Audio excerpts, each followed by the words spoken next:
Gustong ipawalang bisa ng Office of the Solicitor General ang proklamasyon kay Mayor Alice Guo bilang alkalde ng Bamban, Tarlac. Isang co-warrant to petition ang inihain nito sa korte. Nakatutok si Maki Pulido.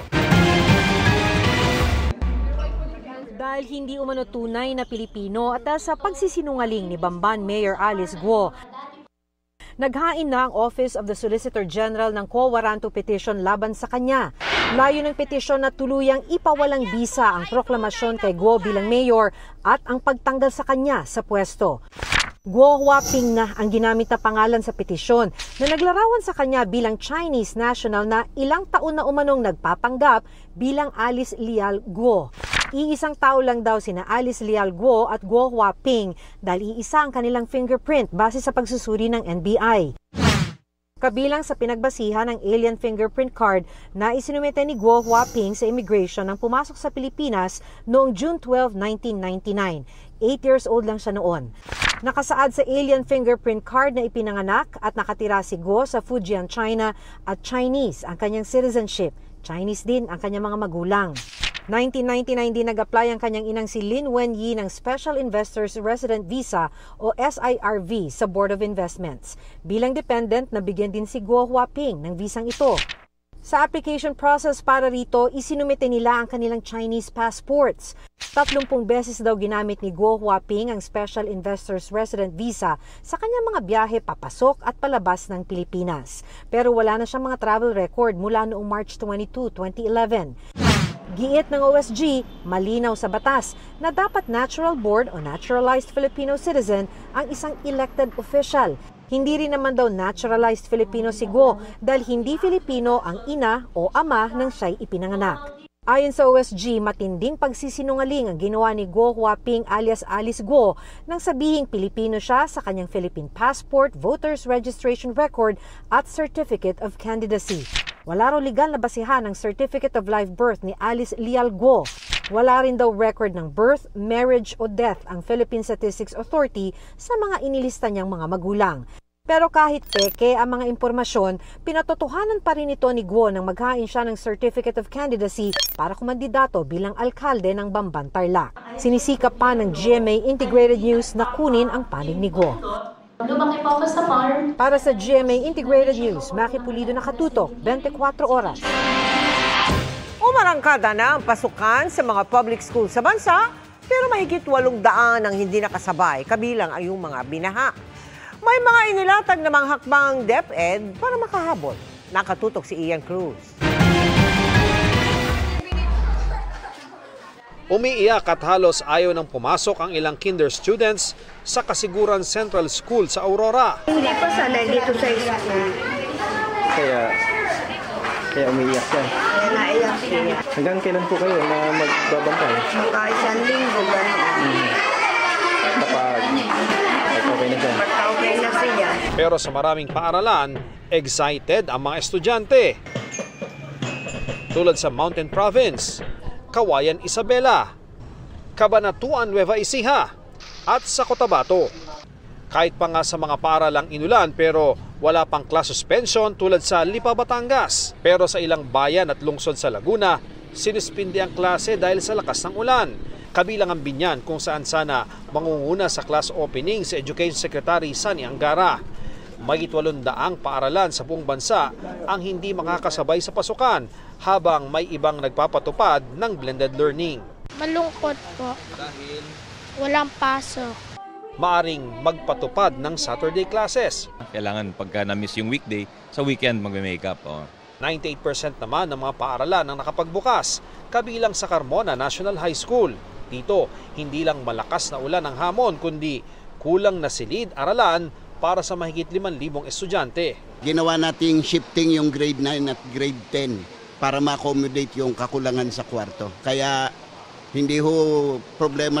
Papasok na tayo ng third quarter of the year. Hindi pa tayo nakapag-construct. Kailangan magbago yung current system na yun. At nakikita ko yung early procurement activities na tinatawag. Sa pakikipagpulong naman niya sa grupo ng mga Parent Teachers Association sa lungsod, tinanong siya kung paano mapapaganda ang ranking ng Pilipinas sa PISA test. Medyo uphill itong 2025 sapagkat next year na yan.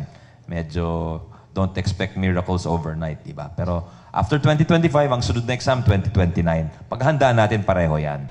Di tulad sa maraming paaralan, sapat ang classroom ng Muntinlupa National High School sa loob ng Bilibid, kaya isa lang ang shift ng klase. Ilang taon ang mababa ang enrollment doon dahil hinigpitan ang pagpasok ng mga pampublikong sasakyan doon. Nakipagpulong din ang kalihim sa Schools Division Office ng Rizal bago dumiretso sa Casimiro Henares Memorial National High School. Sa huling tala, mahigit 20.5 milyon na mag-aaral na ang nakapag-enroll para sa school year 2024-2025 mula yan kinder hanggang senior high school. Pwede pa raw madagdagan ang nasabing bilang dahil pwede pa ring mag-enroll kahit simula na ng klase. Para sa GMA Integrated News, Ian Cruz nakatutok, 24 oras.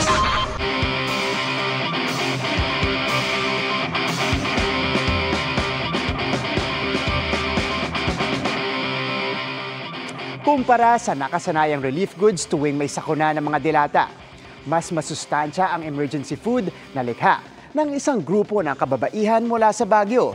Gawa pa ito sa sangkap na sobra para walang sayang. Tara, let's change the game at tikman ang Nutribar.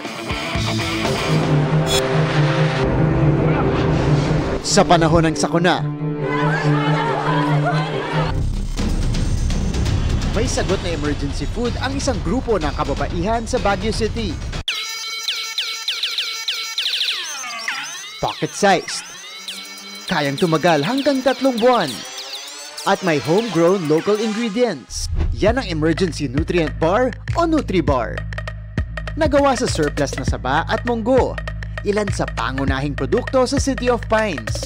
Wala raw isang oras ang paggawa ng Nutribar. Kung paano yan, watch and learn.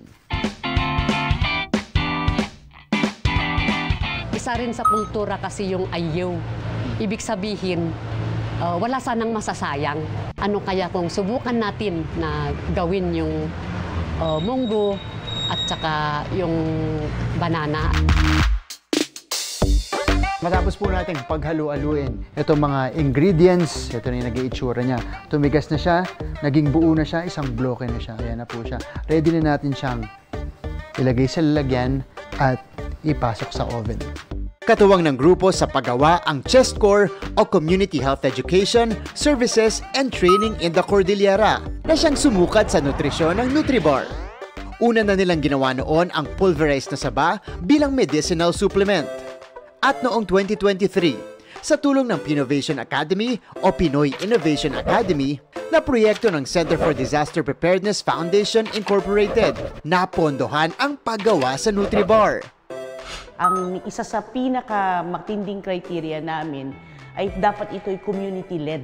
Kailangan nag-a-address siya ng problema na galing talaga doon sa komunidad. Dumaan sa DOST. Upgraded siya kasi dumaan siya sa 8 prototyping. 7 and 8 ang pumasa. Pumasa sa taste, pumasa nutrients, ganyan. Kaya medyo matagal din yung dinaanan ng proseso. Pumasa rin sa Philippine Recommended Energy Nutrients Intake o RENI ang Nutribar, na angkop sa panahon ng sakuna. Ito na ang finished product, ang Nutribar. Tara, tikman natin. Hindi siya masyado matamis at nalalasahan natin yung combination ng banana tsaka munggo. Sa ngayon ay tried and tested na ng ilang ahensya ng gobyerno sa Baguio ang Nutribar. Masustansyang pagkain na kailangan para sa mga emergency situation. Isa na namang kapani-pakinabang na innovation mula sa Tanlag Women's Organization or Women's Group. At kapag na-roll out na to, kapag napulido pa ang kanilang produkto, mas marami pa po ang matutulungan mga Pilipino, lalong-lalo na sa panahon ng sakuna. Para sa GMA Integrated News, ako si Martin Javier, changing the game!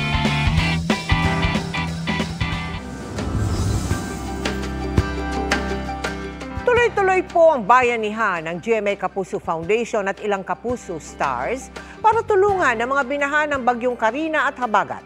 Kabilang sa naabutan ang libu-libong residente mula Malabon, Navotas at Cainta sa Rizal. Dahil sa pagbaha sa Tonsuya sa Malabon dahil sa Habagat, na pinalakas ng bagyong Karina, napilitan umakyat sa bubong ang pamilya ni Evelyn nitong Miyerkules. Umabot kasi sa ikalawang palapag ng tahanan ang baha. Sobrang lakas ng current ng tubig. Sa second floor hanggang dibdib na po. Kahit mahirap, kinaya naming umakyat sa bubong. Mabuti na lang daw at narating ng mga rescuer ang kanilang lugar. Nalubog din sa baha ang bayan ng Cainta sa Rizal. Kaya kahit na mag-isa, gumawa ng paraan si Grace para mailikas ang kanyang 3 maliliit na anak. Yung mga anak ko po, nandun lang po sa taas hanggang tumataas po yung tubig. Hindi, sinakay na lang po namin dun sa yung lagayan po ng rep. Sa pananalasa ng bagyong Karina at Habagat, mabilis na rumisponde sa mga nangangailangan ang GMA Kapuso Foundation. Sa tulong ng mga donasyon na food packs ni Dingdong Dantes at Marian Rivera, nakapamahagi tayo ng tulong sa 4,200 katao mula sa Malabon at Navotas. Sinamahan din natin ito ng pagkain mula kay Alden Richards. Mahigit 1,000 pamilya naman mula sa Cainta Rizal ang nakatanggap ng food packs, banig at kumot.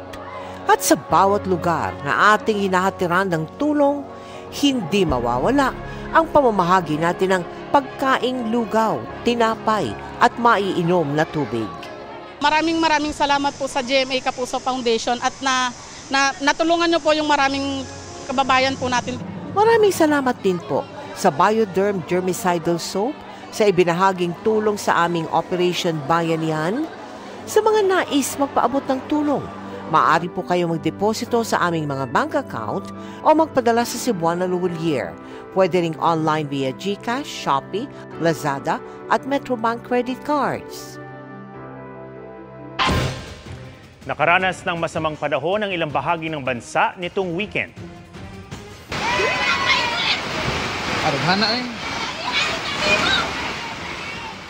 Sa Davao Occidental, rumagasa sa kalsada ang baha na may kasamang ilang bunga ng niyog at maliit na puno ng saging. Abot tuhod ang tubig na pumasok na rin sa mga bahay. Halos mag-zero visibility naman sa Lawag City sa Ilocos Norte, isa na ilalim sa state of calamity ang lalawigan dahil sa epekto ng bagyong Karina at Habagat.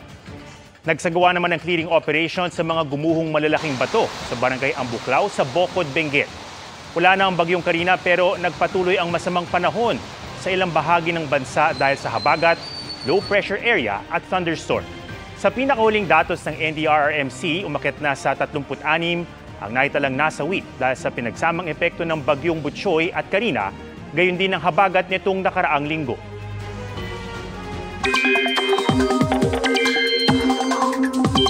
Mga kapuso, nakamonitor pa rin tayo sa low pressure area na nasa loob ng Philippine Area of Responsibility.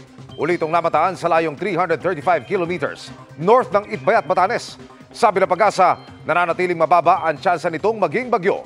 Posible ring lumabas na yan sa PAR sa loob ng 24 oras o di kaya'y mag-dissipate o malusaw na rin bago pa man tuluyang makalabas.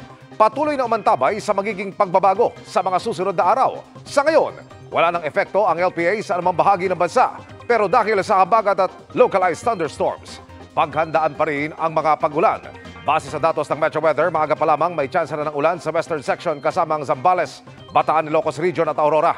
Magpapatuloy yan sa hapon pero mas marami ng uulanin gaya ng halos buong Northern at Central Luzon, Bicol Region, Mimaropa, Quezon at malaking bahagi ng Visayas at Mindanao. Heavy to intense rains ang mararanasan sa maraming lugar kaya maging alerto pa rin po sa banta ng baha o pagguho ng lupa. Sa Metro Manila, posible rin ang ulan kaya sa mga may pasok po bukas, huwag kalimutang magdala ng payong.